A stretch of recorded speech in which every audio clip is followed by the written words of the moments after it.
হারাম থেকে বাঁচতে কলিজা লাগে।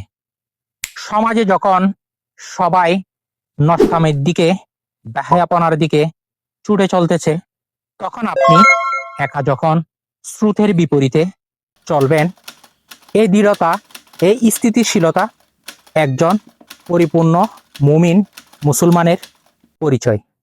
তাই জীবনে সব সময় হারাম থেকে নিজেকে দূরে রাখার চেষ্টা করুন, কারণ ইবাদত কবুল হওয়ার পূর্ব শর্ত হলো হালাল রিজিক। হালাল ইনকাম সবাই করতে পারে না।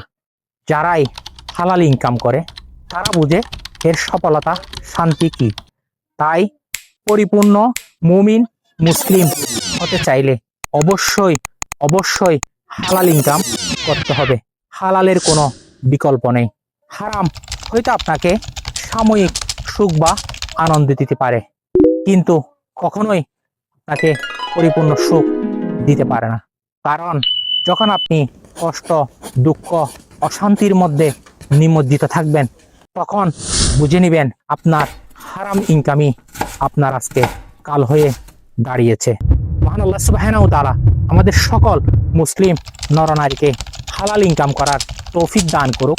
আমিন।